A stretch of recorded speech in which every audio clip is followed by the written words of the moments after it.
Hello नमस्कार दोस्तों, कैसे हैं आप सभी। उम्मीद है बहुत ही बढ़िया होंगे। साथियों, आज की क्लास में हम लोग हिंदी वर्णमाला से पूछे गए महत्वपूर्ण प्रश्नों को हल करेंगे। अगर आप यूपी टेट या सीटेट की तैयारी कर रहे हैं तो यह वीडियो आपके लिए बहुत ही महत्वपूर्ण होने वाला है। इसलिए साथियों, वीडियो को अंत तक जरूर देखिएगा और अगर वीडियो अच्छी लगे तो वीडियो को लाइक और चैनल को सब्सक्राइब करना मत भूलिएगा। चलिए साथियों, वीडियो शुरू करते हैं। आप लोग क्वेश्चन को सॉल्व कीजिएगा और कितने क्वेश्चन आप लोग सही करते हैं कमेंट में जरूर बताइएगा। पहला क्वेश्चन है, शब्द की सबसे छोटी इकाई क्या कहलाती है। ऑप्शन है हमारा स्वर, व्यंजन, वर्ण या फिर अयोग वाह। तो इसमें जो हमारा सही ऑप्शन है वो है हमारा वर्ण। देखिए, ये ऑप्शन सी है, ये ऑप्शन बी है। तो वर्ण क्या होता है? वर्ण को साथियों और क्या कहा जाता है? वर्ण को अक्षर भी कहा जाता है। तो अक्षर का शाब्दिक अर्थ जो हो जाता है वो होता है जिसका क्षरण ना हो, मतलब जो तोड़ा ना जा सके। ठीक है, जिसका क्षरण ना हो। तो इसका मतलब क्या हो गया? शब्द की सबसे छोटी इकाई वर्ण कहलाती है। अगला क्वेश्चन है, हिंदी भाषा की कुल वर्ण लिपियां कितनी हैं? कुल वर्ण लिपियां कितनी हैं? ऑप्शन है हमारा 44 है, 33 है, 52 है या फिर 48 है। तो आप इसमें कहेंगे जो ऑप्शन हमारा सी सही है, एकदम 52। तो साथियों, हिंदी भाषा की कुल वर्ण लिपियां कितनी हैं? आप कहेंगे 52। कौन कौन से हैं हम इनको देख लेते हैं। देखिए, जो स्वर हैं इनकी जो संख्या है 11 है। ठीक है, व्यंजन जो हैं, व्यंजन में जो हमारे आते हैं इनकी संख्या आप देखेंगे कि 25 हो जाते हैं वर्ग वाले, मतलब से का वर्ग, ठीक है, चा वर्ग, टा वर्ग, इन सब की संख्या हो जाती है। फिर इसमें जो अंतस्थ हैं, अंतस्थ हैं ये कितने हैं? ये हैं आपके 4। ठीक है, इसके बाद ऊष्म कितने हैं? ऊष्म जो हैं इनकी संख्या जो है वो भी 4 है। ठीक है, ऊष्म भी 4 हैं। और द्विगुण कितने हैं? द्विगुण जो हैं वो भी, उनकी संख्या है 2। और आपके अयोगवा, कौन? अयोगवा, इनकी संख्या कितनी है? 2। अब आप सबको जोड़ेंगे तो आ जाएगा आपका 52। ये 52 संख्या है आपकी हिंदी वर्ण लिपियों की। ठीक है, हिंदी भाषा में। चलिए अगले क्वेश्चन पर हम बढ़ते हैं। हिंदी में ध्वनियाँ कितने प्रकार की होती हैं? ठीक है, तो देखिए ध्वनियाँ क्या होती हैं। ये जो ध्वनियाँ होती हैं साथियों, ये होती हैं शब्दों की आधारशिला। क्या होती हैं? शब्दों की आधारशिला। ठीक है, मतलब इनके बिना शब्दों का कोई मतलब नहीं है। तो ध्वनियों की जो संख्या होती है वो होती साथियों, ऑप्शन है हमारा ए, मतलब 2 है, 4 है, 6 है, 8 है। तो आप कहेंगे ये हमारा ऑप्शन ए सही है, 2। तो ध्वनियों की संख्या होती है हिंदी में 2। ठीक है, चलिए आगे बढ़ते हैं हम लोग। जिह्वा के आधार पर, देखिए ये क्वेश्चन, यहाँ पे क्वेश्चन नंबरिंग में गलती हो गई है। जिह्वा के आधार पर स्वर कितने प्रकार के होते हैं? तो आप कहेंगे ऑप्शन है ए, मतलब 2 है, 3 है, 4 है और 6 है। तो जिह्वा के आधार पर जो दोस्तों हमारा इनकी संख्या होती है स्वरों की, वो होती है 3। कौन कौन से अगर आपसे पूछा जाए तो आप कहेंगे अग्रस्वर। देखिए अग्रस्वर, नाम लिख लीजिए सबके। इसके बाद कौन सा आता है आपका? मध्यस्वर, मध्यस्वर। इसके बाद कौन आता है? आप कहेंगे पश्चस्वर। ठीक है, देखिए अब इनके नाम से ही स्पष्ट है, जो जीभ के अगले हिस्से से बोला जाता है उसको हम कहते हैं अग्रस्वर, जो मध्य वाले में बोला जाता है मध्यस्वर और पश्चस्वर। देखिए अग्रस्वर जो होते हैं वो कौन कौन से होते हैं? वो होते हैं साथियों ई, छोटी ई, बड़ी ई, आपका ए और ए। ये कौन होते हैं? ये होते हैं अग्रस्वर। और मध्य स्वर में केवल एक आता है, छोटा आ। और पश्च स्वर में आपके आते हैं जो बचे हुए हैं, बड़ा आ गया, छोटा ऊ, बड़ा ऊ, और कौन? ओ और औ। ये आपके आते हैं पश्च स्वर। तो जिह्वा के आधार पर स्वरों की संख्या होती है 3 और तीनों इस प्रकार हैं। ठीक है, चलिए अगला क्वेश्चन है, हिंदी वर्णमाला में स्वरों की संख्या कितनी है? तो इसको तो सभी लोग जानते हैं, स्वर कितने हिंदी वर्णमाला में? तो आप कहेंगे 11 स्वर हैं। चलिए, निम्नलिखित में से कौन सा मूल दीर्घ स्वर नहीं है? दीर्घ स्वर नहीं है, देखिए बड़ा आ है, बड़ी ई है, छोटा ऊ है, ओ है। तो आप कहेंगे ये जो ओ है ये दीर्घ स्वर नहीं है। ये हमारा ऑप्शन डी यहाँ पर सही हो जाएगा। मात्रा के आधार पर स्वर कितने प्रकार के होते हैं? चलिए, ऑप्शन है 2, 3, 4 और 5। तो मात्रा के आधार पर साथियों जो स्वर होते हैं वो होते हैं 3 प्रकार के। कौन कौन से? तो आप कहेंगे 3 प्रकार जो है हमारे, वो पहला होता है हमारा ह्रस्व स्वर, ह्रस्व स्वर, ठीक है। दूसरा कौन सा होता है? आप कहेंगे दीर्घ स्वर, मतलब दीर्घ मात्रा लगी होगी, बड़ी मात्रा लगी होगी, ठीक है। और तीसरा जो हमारा आता है ये प्लुत स्वर आता है, ठीक है। अब देखिए दीर्घ स्वर के उदाहरण आप जानते हैं, लिख लीजिएगा अगर चाहें, नहीं तो कोई बात नहीं। छोटा आ है, छोटी ई है, छोटा ऊ है और ये हमारा री है। ये हमारे आ जाएंगे ह्रस्व स्वर में। दीर्घ में क्या आ जाएगा आप और हम जानते हैं, दीर्घ वाला आप लिख लीजिएगा। प्लुत स्वर जो होता है इसमें 3 मात्रा का समय लगता है, जैसे ओम, ये हो जाएगा। तो ये हो गया मात्रा के आधार पर स्वरों के प्रकार, 3 प्रकार होते हैं। चलिए आगे बढ़ते हैं हम लोग। जिह्वा के आधार पर स्वर ये तो हम लोग कर चुके हैं, क्वेश्चन रिपीटेड है। चलिए आगे बढ़िए। अर्ध विवृत स्वर किसे कहते हैं? मतलब इनमें से कौन है? तो आप कहेंगे ऊ है, ए है, आ, बड़ा आ है, ए है। तो इसमें देखिए साथियों जो है हमारा अर्ध विवृत स्वर जो है वो है ए, ऑप्शन बी।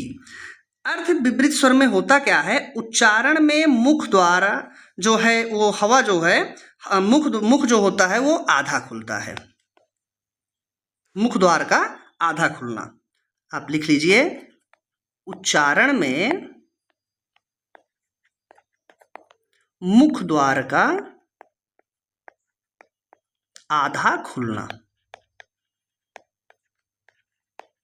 समझ गए?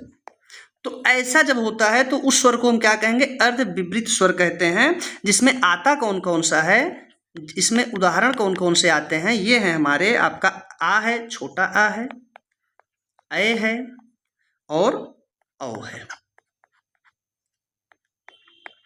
ठीक है। चलिए अगले क्वेश्चन पर चलते हैं। जिनकी ध्वनि केवल मुख से निकलती है वे हैं।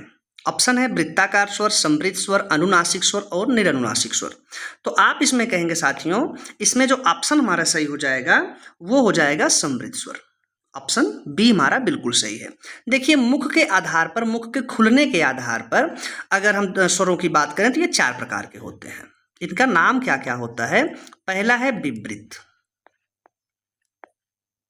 विवृत स्वर, ठीक है। इसके बाद दूसरा प्रकार जो होता है वो होता है अर्धविवृत स्वर, अर्धविवृत स्वर, ठीक है। तीसरा जो होता है हमारा वो होता है समृद्ध स्वर, जो कि आपके ऑप्शन में है, समृद्ध स्वर। और चौथा क्या हो जाएगा आपका? अर्धसमृद्ध स्वर।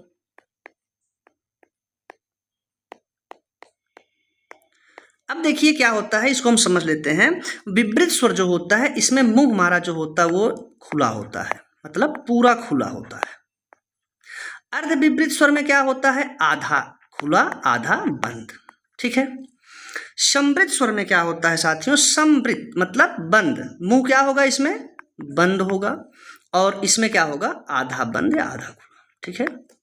चलिए ये हो गए आपके ध्वनि केवल मुख से निकलते, तो इसमें क्या आ जाएगा हमारा? देखिए समृद्ध, ये ऑप्शन हमारा सही है। अगला क्वेश्चन हमारा, ओठों की आकृति के आधार पर निम्नलिखित में से कौन अवृतमुखी स्वर है?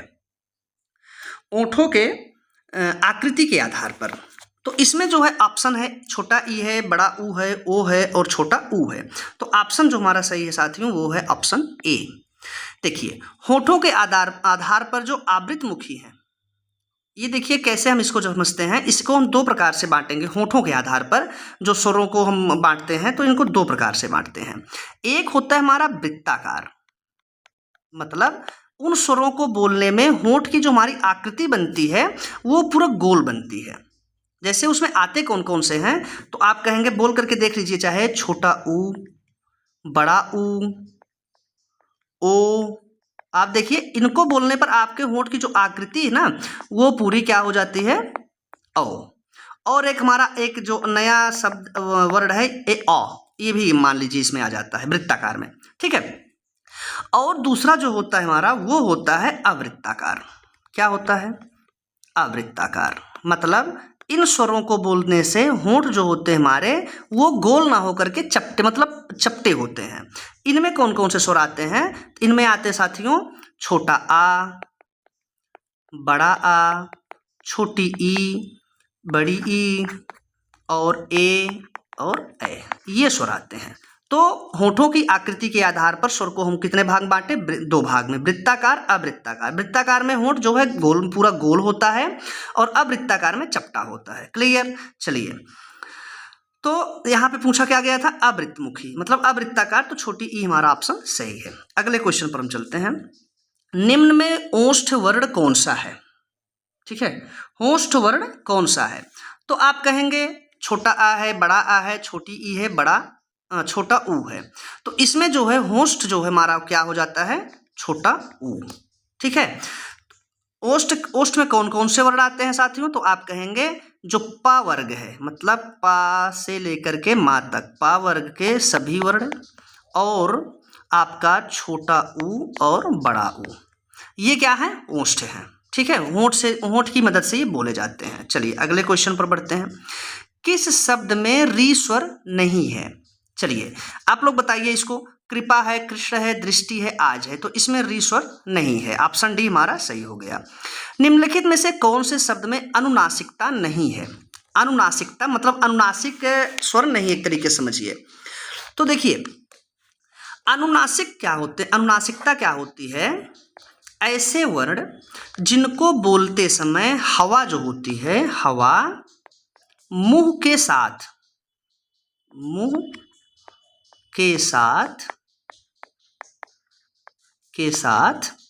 नाक से भी आए। तो क्लियर हो गया साथियों। अनुनासिक वर्ण वही होते हैं जब उनको हम बोलें तो जो हवा निकले वो मुंह के साथ साथ नाक से भी निकले, उसको कहते हैं अनुनासिक।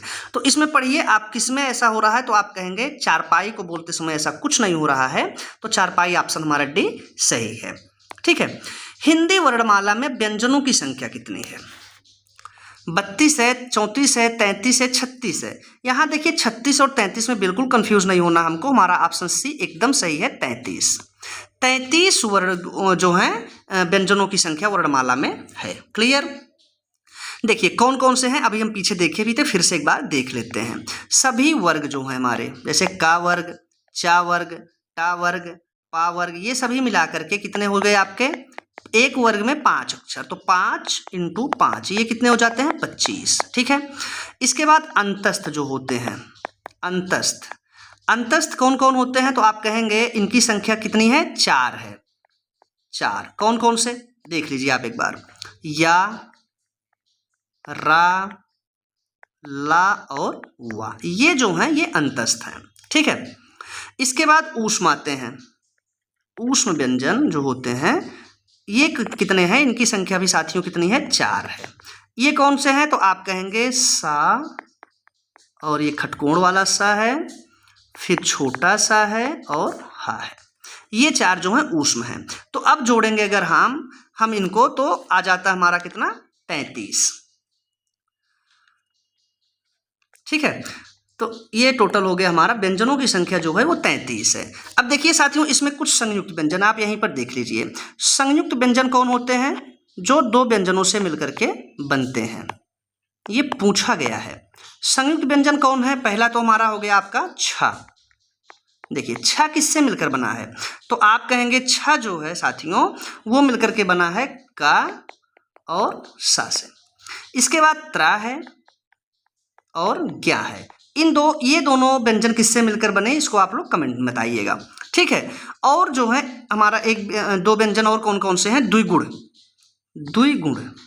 यहाँ मैं लिख दे रहा हूँ द्विगुण। इसी का और एक नाम है, इस नाम को हम क्या कहते हैं?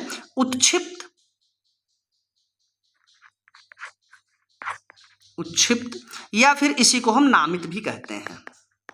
ये जो हैं इनकी संख्या 2 है, और कौन कौन से है? तो आप कहेंगे अड़ा, ये और ढा, ये ढा है। तो ये हमारे हो गए कौन से हो गए? ये द्विगुण हो गया, ये संयुक्त हो गया, और हमारे व्यंजनों की संख्या हो गई। क्लियर? चलिए अगले क्वेश्चन पर। निम्न में से दंत ध्वनि है, तो दंत ध्वनि दोस्तों कौन सी है? तो आप कहेंगे ऑप्शन ख है, चा है, ला है और फा है। तो इसमें जो दंत ध्वनि है, देखिए दंत ध्वनि कौन कौन से आते हैं वर्ड, तो आप देखेंगे इनको, तो इसमें आता है पूरा तावर्ग। देखिए कौन आता है, पूरा आता है तावर्ग आपका। इसके बाद और क्या आता है आपका, आता है सा, ठीक है। इसके बाद जो दंत मूल इसी में एक है, दंत मूल, इसमें आते हैं आपका ना आ जाएगा, सा आ जाएगा और रा आ जाएगा, ठीक है, और ला आ जाएगा। सॉरी, सा तो यहाँ पे हो ही गया, तो यहाँ पे हम ला कर लेते हैं। देखिए दंत मूल में कौन कौन सा आ जाएगा, यहाँ पे ता वर्ग है और सा है, ठीक है। और दंत मूल में साथियों आ जाएगा ना और ला और रा। तो ऑप्शन हमारा सी सही हो जाएगा, ला, ठीक है। चलिए अगले क्वेश्चन पर चलते हैं हम लोग। अगला क्वेश्चन है हमारा कि अंतस्थ और ऊष्म वर्ण कितने हैं। अंतस्थ और ऊष्म वर्ण कितने हैं, अभी हम लोग देखे थे अंतस्थ की संख्या साथियों कितनी थी, 4 थी, और ऊष्म वर्णों की संख्या भी कितनी थी, 4 थी। दोनों को जोड़ेंगे तो आप आ जाएगा जो है 8। 4 और 4 8, ऑप्शन बी हमारा बिल्कुल सही है, ठीक है। चलिए, दो व्यंजन जब एक साथ मिलते हैं तो क्या कहलाते हैं। ऑप्शन है संयुक्त व्यंजन, अल्प प्राण व्यंजन, अंतस्थ व्यंजन, महाप्राण व्यंजन। तो ऑप्शन ए हमारा सही हो जाएगा, संयुक्त व्यंजन, ठीक है। चलिए अगले क्वेश्चन पर हम चलते हैं। अगला हमारा है हिंदी वर्णमाला में कुल कितने अयोग वाह हैं, ठीक है। ऑप्शन है 2, 3, 5 और 4, ठीक है। तो देखिए इसमें ऑप्शन जो हमारा ए है वो बिल्कुल सही है, ऑप्शन ए 2, मतलब हिंदी वर्णमाला में कुल 2 अयोग वाह हैं, ठीक है। अगला, निम्न में से कौन सा व्यंजन संघर्षी है। ऑप्शन है हा, मा, झा और ठा। तो इसमें जो हमारा साथियों सही हो जाएगा वो है हमारा संघर्षी हा। क्या है, हा, ऑप्शन ए हमारा सही है, ठीक है। चलिए अगला क्वेश्चन है काकल्य वर्ण कौन सा है, या, शा, हा और ड़ा। तो इसमें काकल्य वर्ण जो है वो है हा, ठीक है। अगला क्वेश्चन हमारा रा का विवरण है, मतलब रा को हम क्या कह सकते हैं, हाँ, रा को क्या कह सकते हैं बताइए आप लोग। तो रा साथियों जो है वो पहली बात तो वर्त्य है, ठीक है। इसके बाद जो है ये अल्प प्राण है, ठीक है, अल्प प्राण व्यंजन है, लुंठित है, ठीक है, और सघोष है। तो इसका मतलब ऑप्शन ए हमारा साथियों बिल्कुल सही है, इसको आप याद रखिएगा, ठीक है, इसको याद रखिएगा। अगला क्वेश्चन है शा, मतलब बड़ा सा जो है ध्वनि का उच्चारण स्थान क्या है, दंत है, मूर्धा है, तालु है या फिर दंतालु है। तो आप कहेंगे साथियों जो सा का उच्चारण स्थान है वो तालब यानी कि तालु है। तालु में कौन कौन से आते हैं, तालु में आते हैं आपके छोटी ई, बड़ी ई, चा वर्ग पूरा आता है, मतलब ये तालु से बोला जाता है, और या आता है और बड़ा सा आता है। ये जो है तालु यानी तालब से बोले जाने वाले वर्ण हैं, क्लियर। चलिए अगले क्वेश्चन पर चलते हैं। टा वर्ग में किस प्रकार के व्यंजन हैं। टा वर्ग में साथियों कंठ है, तालब्य है, मूर्धन्य है, दंत है। तो ऑप्शन हमारा सी बिल्कुल सही है, मूर्धन्य, ठीक है। मूर्धन्य में कौन कौन से आते हैं आप इनको लिख लीजिएगा। मूर्धन्य में आता है आपका री, ठीक है, री आता है, टा वर्ग पूरा आ जाता है आपका, और खटकोण वाला सा आता है और रा आता है, ये मूर्धन्य के हो गए, ठीक है। चलिए अगले क्वेश्चन पर हम बढ़ते हैं। अगला क्वेश्चन है हमारा अर्धस्वर। अर्धस्वर कौन है, या, वा, ई, उ, री, ला और री और खटकोण वाला शा। तो ऑप्शन ए हमारा सही है, या, वा, ये जो है अर्धस्वर हैं, ठीक है। अगला क्वेश्चन है हमारा अयोग वाह किसको कहते हैं, बताओ अयोग वाह किसको कहते हैं। विसर्ग को, महाप्राण को, या फिर संयुक्त व्यंजन को, या फिर अल्प प्राण को। तो अयोग वाह साथियों जो होते हैं, देखिए अयोग वाह होते हैं हमारे अनुस्वार एवं विसर्ग। क्या होते हैं, अनुस्वार एवं विसर्ग, इनको हम कहते हैं अयोग वा। ठीक है, तो अयोग वा। अब ऑप्शन के हिसाब से इसमें ऑप्शन ए हमारा सही हो जाएगा, विसर्ग। अगर इसमें अनुस्वार भी होता तो वो भी सही था। क्लियर। अगला क्वेश्चन, देखिए अगला क्वेश्चन फिर दे दिया वही, अयोगवा कहा जाता है किसको, तो अनुस्वार एवं विसर्ग को कहा जाता है। ये देखिए 2017 यूपी टेट में पूछा गया क्वेश्चन है। अगला है अंगा। अंगा का उच्चारण स्थान क्या होता है, बताओ आप लोग बताइए। ये होता है नासिक, कंठोष या फिर मूर्धन या कंठ तालव। तो सीधा है, इसमें कुछ नहीं करना है, अंगा का स्थान होता है नासिक। ठीक है। अगला क्वेश्चन है हमारा, घा का उच्चारण स्थान कौन सा है। घा, तो घा का मूर्धा है, कंठ है, तालु है, दंत है। तो घा का जो होता है उच्चारण स्थान साथियों वो क्या होता है, कंठ होता है। ठीक। अब इसमें और कौन से आते हैं तो आप देख लीजिए इनको। कंठ में साथियों आते हैं छोटा आ आपका आता है, बड़ा आ आता है। ठीक है। इसके बाद जो है विसर्ग आपके आ जाते हैं। ठीक है, विसर्ग। और इसके बाद आपका आ जाता है हा, और क्या आता है पूरा का वर्ग। ठीक है, ये सभी क्या हैं, ये सभी हैं आपके कंठ। अगला, छा वर्ण किसके योग से बना है। अभी हम लोग पीछे इसको किए भी थे, तो इसमें जो है ऑप्शन हमारा सही है बिल्कुल ए का, और ये सा से। यहाँ पे देखिए बिल्कुल कंफ्यूज, ये बड़ा सा नहीं, मतलब ये बिल्कुल गलत है, खटकोण वाला सा सही है। तो ये ऑप्शन ए हमारा सही है। क्लियर। चलिए अगले क्वेश्चन पर बढ़ते हैं। निम्नलिखित में से दंत वर्ण कौन सा है। तो दंत वर्ण तो हमारा ऑप्शन सी सही है बिल्कुल, तावर्ग। देखिए तावर्ग और इसमें क्या आ जाता है आपका सा आ जाता है, ये आपके दंत हैं। ठीक है। अगला क्वेश्चन है, हिंदी शब्दकोश में पहले आने वाला शब्द है। इसको तो आप आराम से कर लेंगे, वक्त है, वरक है, वक्र है, वर्ग है। इसमें वक्त जो है आपका सबसे पहले आएगा। ठीक है। ठीक है, तो अगले आगे बढ़ते हैं। हिंदी शब्दकोश में अंक किस वर्ण से पहले आता है। इस क्वेश्चन का उत्तर आप लोग कमेंट करके बताइएगा। ठीक है, ऑप्शन है औ है, छोटा आ है, आहा है, आ है। तो इस क्वेश्चन का आंसर आप लोग कमेंट करिएगा। ठीक है। अगला क्वेश्चन है, कौन सा व्यंजन ता वर्ग का नहीं है। ये तो बहुत ही आसान है, ना है, माँ है, दा है, धा है। तो माँ साथियों जो है वो जो है आपका ता वर्ग का नहीं है, बल्कि ये किस वर्ग का है, तो आप कहेंगे पा वर्ग का है। ठीक, आगे बढ़ें। अगला क्वेश्चन है हमारा, भिन्न भिन्न स्वरों के मेल से जो स्वर उत्पन्न होता है उसे क्या कहते हैं। ऑप्शन संयुक्त स्वर, दीर्घ स्वर, संधि स्वर और मूल स्वर। तो भिन्न भिन्न स्वरों के मेल से कुछ अगर होता तो उसको हम क्या कहेंगे, चाहे वो स्वर हो चाहे व्यंजन हो, जहां मेल मिला पाएगा वहां संयुक्त हो जाएगा, तो इसको हम कहते हैं संयुक्त स्वर। ऑप्शन ए हमारा सही है। ठीक है। चलिए आगे बढ़ते हैं। अगला क्वेश्चन है हमारा, कौन वर्ण घोष नहीं है। ठीक, ऑप्शन है ए, छ, अ और डा। तो साथियों ये देखिए क्वेश्चन 2011 में पूछा गया राजस्थान टेट में। इसका भी आंसर आप लोग क्या करिए, कमेंट में बताइएगा। ठीक है, कमेंट करिएगा इसका आंसर क्या सही होगा। अगले क्वेश्चन पर हम लोग चलते हैं। अगला क्वेश्चन हमारा, किस शब्द में री स्वर नहीं है। ये भी बहुत आसान है, इसको भी तो आप लोग बहुत आसानी से कर लेंगे। कृपा है, कृष्ण है, दृष्टि है, रिवाज है। तो इसमें ऑप्शन डी हमारा सही हो जाएगा, रिवाज। इसमें री स्वर नहीं है। चलिए, किन ध्वनियों को यहाँ पे होना चाहिए था, किन ध्वनियों को अनुस्वार कहा जाता है। किन ध्वनियों को अनुस्वार कहा जाता है। तो साथियों स्वर के बाद आने वाली नासिक ध्वनियां जो होती हैं, स्वर कोई हो उसके बाद अगर कोई नासिक ध्वनि आती है उसे हम क्या कहते हैं, उसे हम अनुस्वार कहते हैं। तो ऑप्शन ए हमारा बिल्कुल सही है। ठीक। था, देखिए अगला क्वेश्चन हमारा, था जो है किस वर्ग का व्यंजन है। था आप कहेंगे कि ओष्ठ है, तालव्य है, दंत है, ऊष्म है। तो इसको अभी हम लोग देखे थे, जो ता वर्ग होता है वो दंत होता है। ता वर्ग में क्या आता है, ता वर्ग में था भी तो आएगा, तो था हमारा जो है वो दंत हो जाएगा।